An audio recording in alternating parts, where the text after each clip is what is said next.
In this episode of Did You Know, we're going to look at 4 county programs and services that have something in common: the environment. Within Montgomery County's Division of Solid Waste Services, the Department of Environmental Protection offers free community recycling programs. We'll drop into a paper shredding event and electronics recycling. Good morning. Speaking of recycling, have you considered recycling rainwater? These folks are learning how to make their own rain barrels, which in turn helps create a healthier watershed for everybody. Find out more through the Rainscapes program. And the fun thing about broccoli is even after you harvest the main head.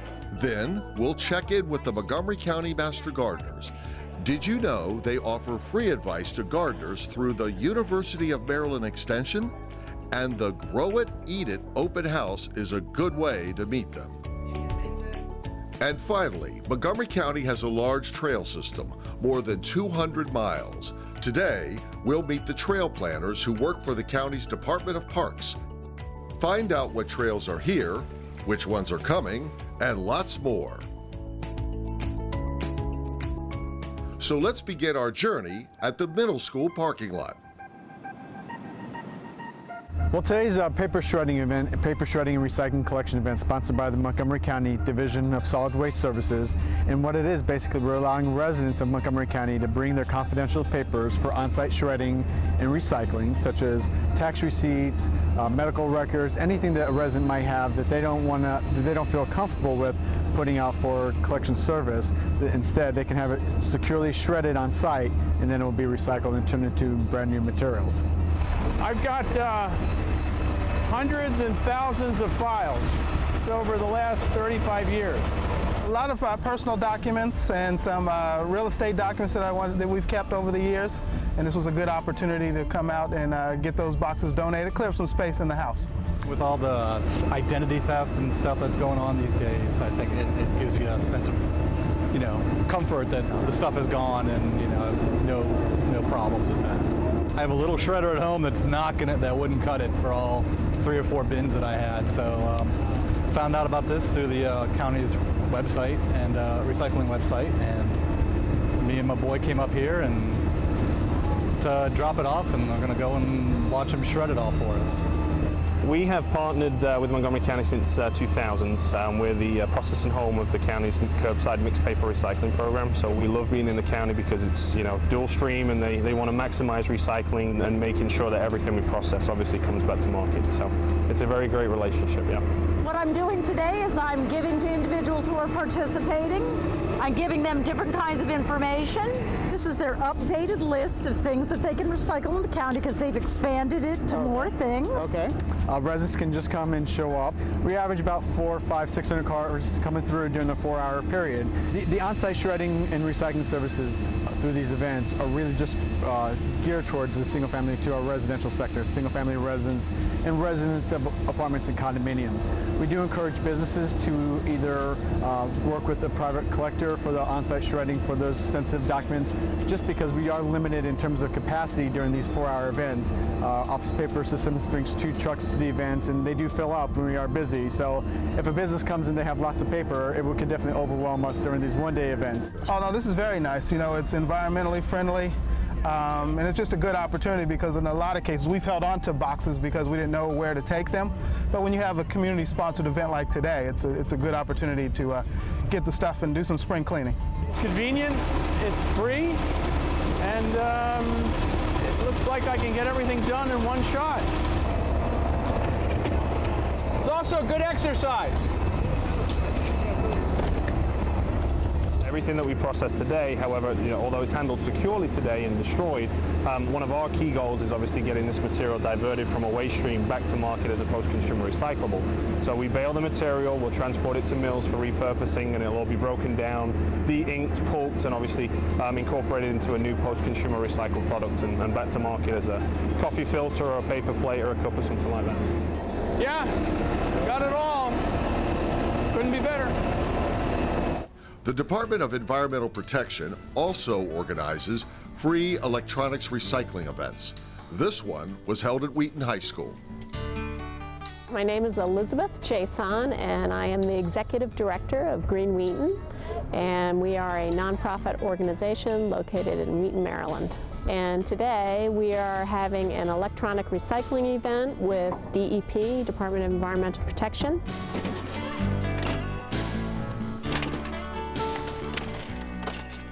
And these events take place around the county, usually on an annual basis, and DEP tries to partner with a school, and often they partner with one of the green groups. And so this is our first electronic event in Wheaton. Anything that you can plug into the wall, we'll take. As long as it does not contain mercury or does not contain freon or radioactive materials, so no smoke detectors, no light bulbs, no refrigerators.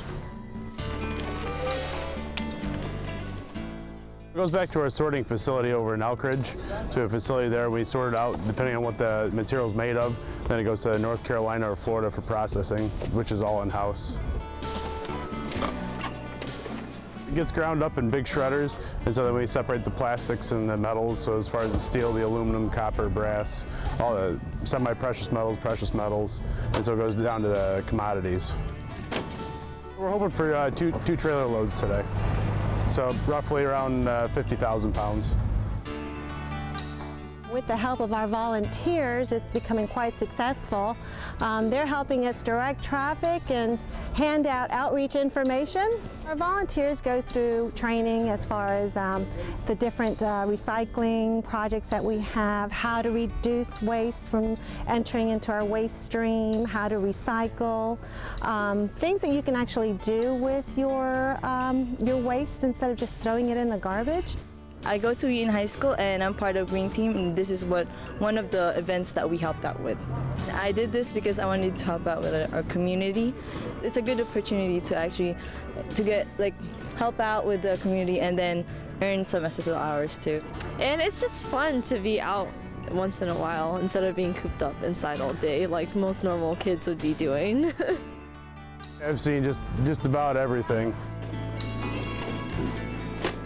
One time I saw from milking cows, they used a stool, like a milking stool, from way back who knows when. It's not even electronic, but they brought it and dropped it off here. You know, the thing is, where else nowadays can you get something that is going to be out of date within 2 years, and then you've got these big carcasses? We've got to do something with these, but who wants them? A lot of Apple computers, as far as desktops, a bunch of Apple laptops, printers, scanners, because the new things out of the box are real small and nice and light, and they do so much more. Like my iPad, love it, love it. There's really not much to go wrong with it, you know, so that's why I was like ready to get rid of all of these.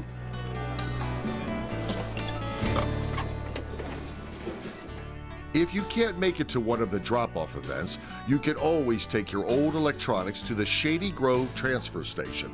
For more information about electronics drop-offs, please go to montgomerycountymd.gov/DEP. The Department of Environmental Protection's Rainscapes program teaches residents how to reduce stormwater pollution. In addition to financial rebates for installing green roofs and permeable pavers, you can get a rebate for using a rain barrel. And guess what? The DEP offers workshops on how to build one. Check it out. Rain barrels help improve water quality. They make it so that the streams might potentially, with all our other efforts, be more fishable, more playable, and better quality. We're trying to catch the water before it hits the storm drain system. So it comes off the roof, it goes into the barrel, and then it can be redirected instead of to your driveway out to a planted area. Rain barrels have gotten incredibly popular. People are starting to grasp that there could be shortages of water, and maybe they want to do something that's seems better for the environment, and so they'll start with a rain barrel. And usually people that start with the rain barrel are first impressed with how much water comes off their roof. They had no idea. And so then they'll get more barrels, or they'll think, well, how else can I do this? And so it's a good starting point. It's not something they have to grow, it's something that they can build. Right here, you would silicone there and then screw it in. What they have to do is get the parts. They pick up one part from each of the bins. Yeah, a locking ring, a drilled out bung, and a solid bung. Oh, thank you. And then we've given them instruction on how to put it together, and they assemble the parts. We need to get a tube of silicone. Okay. So we need to go find one of those, and you're gonna screw that in. Okay. Like that. Very precise here. Like we almost know what we're doing. Yeah, and this is where this full flow thing will then screw on like that. It's very easy. So I want to put this on the side of the house to water my garden in the summer when we don't get so much rain. My yard is all garden. I have no turf grass whatsoever. It's all native plants. But when August comes, it gets very dry, and I'm hoping this will help out. I don't have hoses where my vegetable garden is or where a lot of the south side of my house is. So I carry a lot of water in buckets from the spigots, and I can see getting one for each corner of the house. Thinking here, thinking outside the barrel. We have a lot of drainage problems in our area, and I want to show this to the other people and share it and say maybe it'll nudge them a little bit. We owe it to the environment and to ourselves in the future to take precautions now. That's going to be the top. Exactly. It's easier to fix now than later. It gets harder and more expensive as we put it off.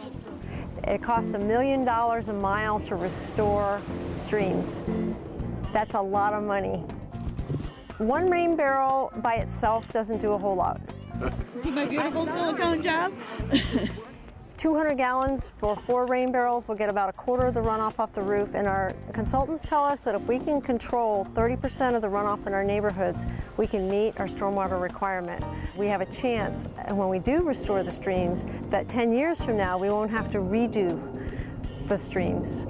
This county's been really forward-thinking in the last 15 to 20 years in putting in stormwater ponds and other means to control, but we're just out of a lot of those large parcels, and so we need people to do it individually on their lots. Now, all I have to do is wait for the rain tomorrow. Oh, it's easy. It's really not that heavy, and you can actually maneuver it. It's really easy to put it in. Now, hopefully it will fit. If I can do it, anybody can do it. There we go. Here it is. On the way home. For more information on this and other ways to protect the watershed, go to montgomerycountymd.gov/rainscapes.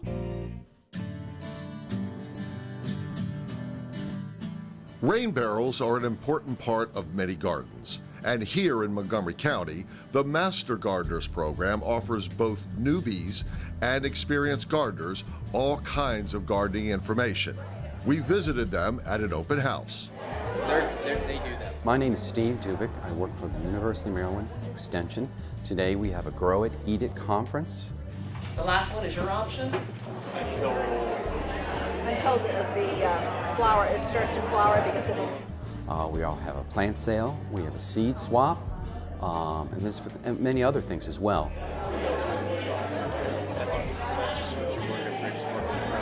And they're free? Totally free? These are free. Everything that the compost that you put in your bin doesn't have to get picked up by the county and taken over to a place where we'll compost it and make things out of it. We also have an opportunity for the folks to tour our garden here too. My name is Terry Valenti. I'm a master gardener, but I'm also the coordinator for Montgomery County for the Grow It, Eat It program. The Grow It, Eat It program is a Maryland program set up by the Extension Service of Maryland that is providing information to homeowners how to grow edible things in their own yards. I'm a University of Maryland Extension educator. My name is Chuck Schuster. I cover commercial horticulture in the Central Maryland cluster, which is Frederick, Howard, and Montgomery counties. And I'm here today to teach about soil testing. how do I test my soil? Where do I send my soil test? And now I've got the paper back. What do I do? How do I interpret it? So that's what I'm going to try to help today to the general public that's coming in as part of the Grow It, Eat It campaign, learning how to raise vegetable gardens. What we're doing here is allowing people to bring packets of their own seeds, and at the end of the day, everyone can come by and select a couple of different packets. So people who have packets of beans and corn may also want beets and strawberries, and so they can get all of the varieties that they might want to grow for the season. Well, I want to learn how to grow my own vegetables because we always talk about that in my family because we like homegrown vegetables, but we've only tried it once and it didn't work out that well. So some of the examples of wonderful things to grow in Maryland are herbs. Herbs can be put out for the most part after the last frost, which would be, like, say, March 1st. And a couple examples of herbs that you could put in would be, there's our 2 oreganos you can put in. And as you can see, the leaves have very different colors and textures. They're very beautiful to look at, but at the same time, if you smell them, they have a wonderful oregano type smell. Thyme can be a wonderful ground cover, as well as it can be used in your cooking as well. So this is a great herb to use for an ornamental and as a culinary herb. Lettuce, I think, is one of the easiest things to grow. For how much it costs you to grow lettuce, provides a lot of cost savings if you do it yourself. You can grow a lot of lettuce from very little seed and get a lot to bring into your kitchen.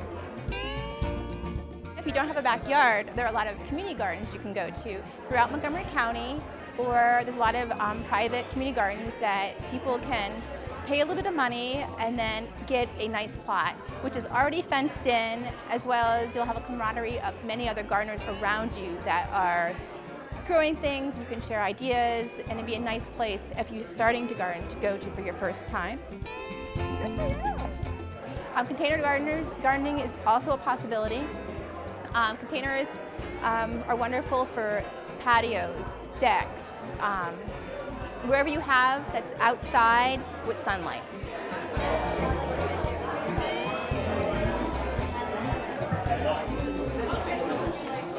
It's interesting. You might have a garden. What did you learn today? What did you come away with? Well, I came away with the idea that anybody, if they take the time, can grow a garden, and the county offers quite a bit of help, and I wasn't aware of it, and it's a great program. It really is. Megan learned about some new herbs. Yeah. Oregano. We learned, and rosemary. We got some information on invasive plants to look out for here in Montgomery County, because you don't want them to get into your crib, right? I'm 83 years old. I have a large garden, and I'm a farm boy. Studied agriculture in college. I don't have all the answers yet. I serve as the master gardener for my community garden, so I advise people who have problems. And I also sometimes volunteer at the Brookside Garden Plant Clinic, and I do that about once a month. Becoming a master gardener requires completing a 75-hour training course, which is held each winter. There are 350 volunteers, and the roster, like the gardens, is growing. In fact, we've outgrown our space here. Our monthly meetings are now held over the Montgomery County Fairgrounds, and they've been kind enough to let us use one of the larger rooms over there. But we have educational opportunities for the public. We have a speakers group that goes out and gives talks to garden clubs, homeowners associations. We have plant clinics, probably over a dozen plant clinics offered here in Montgomery County. We have 2 demonstration gardens, one here, one at the Montgomery County Fairgrounds.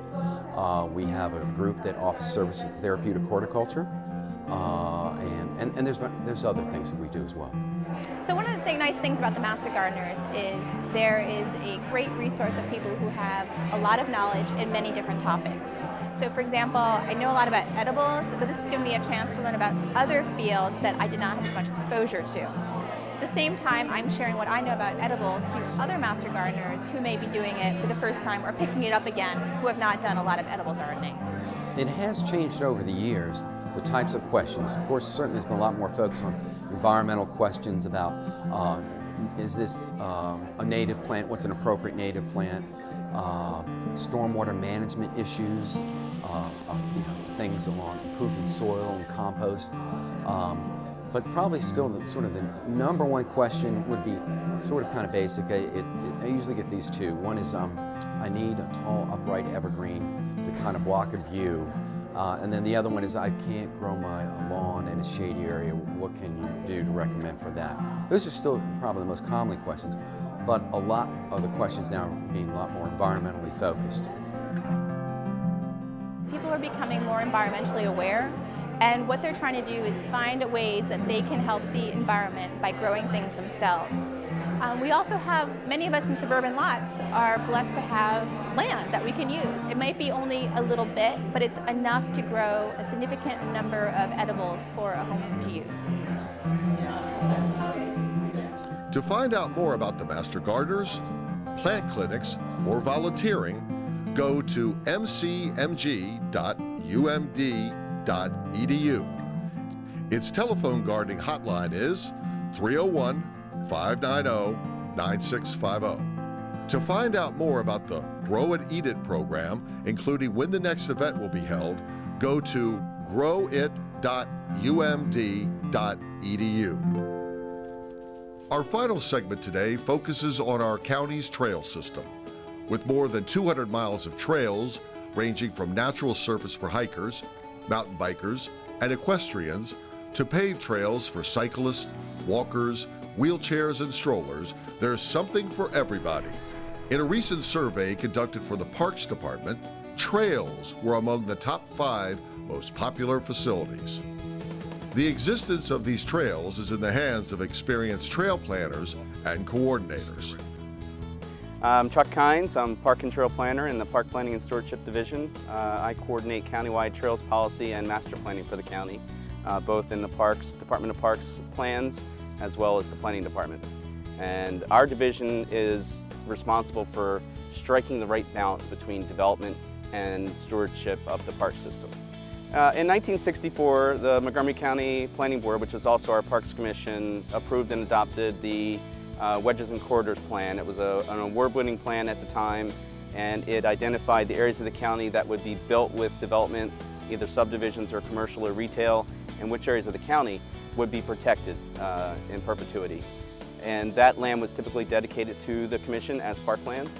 And a lot of our hard surface and a lot of our natural surface trail systems pass through those stream valley parks. Montgomery County is very blessed to have a very extensive stream valley park system. In other parts of the country, they're called a greenway system. I call them gateways to nature. It's really a place where people who live in our growing, urbanizing county have a place to go, to contemplate nature, to find some solitude, and to get some exercise and fitness. So we have about 200 miles of hard surface and natural surface trails in the county. Obviously the C&O Canal Towpath is our longest and most popular trail, and that's managed by the National Park Service. But in terms of trails in Montgomery County, we have the Rock Creek Trail, the Sligo Creek Trail, the Magruder Branch Trail in Damascus, and that's our hard surface trail system. And then our natural surface trail system is in our stream valleys also, primarily, and also in our regional and recreational parks. And that's about 75 to 80 miles of natural surface trails, and it's always growing. Our natural surface trail program is actually growing at a faster rate than our hard surface, simply because hard surface trails are more complicated to build, and we have a lot of volunteers that want to do natural surface trail construction, so our natural surface trail construction program is really growing.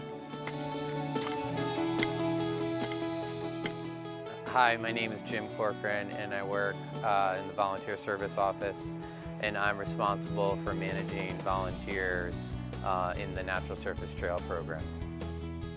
So we have numerous opportunities for people to come out, the public to come out and volunteer in the trail program and learn about your trails. They are basically in the spring and fall. We have one day weekend activities, maintenance activities for trail projects that are led by either myself or by other Montgomery Parks staff or by volunteer crew leaders. And those days consist of doing a project in the morning, usually Saturday morning or Sunday morning, and they run from about like 4 or 5 hours, and we do maintenance work, repairing the trails, different sections of trails that we see that we've reported back that there's been problems with. Some of it's new trail construction, some of it's replacing and repairing the tread and drainage of the trail. Now, outside of the spring and fall, and you can come out and volunteer. If you have a group, you can come out and volunteer on a project during the week, and I can go out with your group and lead projects during the week or in the summer if you have a group. So we work with school groups, we work with corporate groups that want to come out and do projects. Last year we had over 3,700 volunteer hours in the Natural Surface Trail program. Well, a few of my favorite trails in Montgomery County are the Capitol Crescent, the Rock Creek, and the Magruder Branch, and I can kind of give you a sense of why I like those. The Capitol Crescent Trail is a popular transportation trail. It's built on a former rail trail built on a former railroad corridor, and it's used for both recreation and transportation. Very popular, one of the most popular trails in the whole country, actually. It gets about 500 users per hour peak time, maybe even more. It goes between Bethesda and Georgetown, so a lot of people use it to commute downtown. It also is planned as part of the Purple Line project, will extend into Silver Spring and connect to the Metropolitan Branch eventually. Sort of a necklace, a trail necklace through the southern suburbs of Montgomery County. Another one of my favorites is the Rock Creek. It's one of our oldest trails in Montgomery County and in the Washington area. I like it because it's 14 miles and it goes through some of the most dense areas of Montgomery County and connects to the spectacular Rock Creek Regional Park, where Lake Frank and Lake Needwood offer a lot of opportunities, a lot of family activities to do. And my favorite hard surface trail in the county is actually the Magruder Branch Trail. This trail is in Damascus. It connects the Damascus Recreational Park with almost to the town center of Damascus. And it passes through some spectacular wetland habitats and has boardwalks and really nice bridges, and it's not very crowded. So you can go on a midday on a weekday, or I've never been on the weekend, but a midday on a weekday and you'll only see maybe a dozen people on a 5-mile trail, so it's pretty neat. So we're currently working on an amendment to the Countywide Park Trails Plan. This is the master plan that guides the development of our trail system on a countywide level. And we have a trails working group. We're working with the equestrians, the hikers, the mountain bikers, the transportation cyclists, and we're really looking at ways to improve the level of service for trails in the county, both hard surface and natural surface. And we're also looking at ways to make our trail system more sustainable, so that when we do close those gaps, we're building the trail system in a more sustainable way, so that it requires less maintenance and less upkeep over time. We only have one standalone hard surface trail project that the department's currently working on. That's the North Branch Trail project that's connecting Lake Frank with Billy Mill Local Park, Sequoia Elementary School, and Magruder High School. It's partially being built by a developer, partially by Montgomery Parks using public funding. And it's about a 2 or 3 mile trail that's going to connect also to the ICC Bikeway. And it's in terms of overall countywide bikeway and trail connectivity, it's a really important project. It's currently being studied by our Park Development Division, and they'll probably start construction in FY14. We also have a Rock Creek Trail signage project that's underway right now. So residents of Montgomery County can find all sorts of trail information, from volunteerism to the most recent trail projects that are ongoing on montgomerytrails.org. You can download maps, you can find information about current construction projects, you can find out information about the Countywide Park Trails Plan Amendment that's underway right now, and a whole host of other information. So that's it for today's show. Thanks for watching.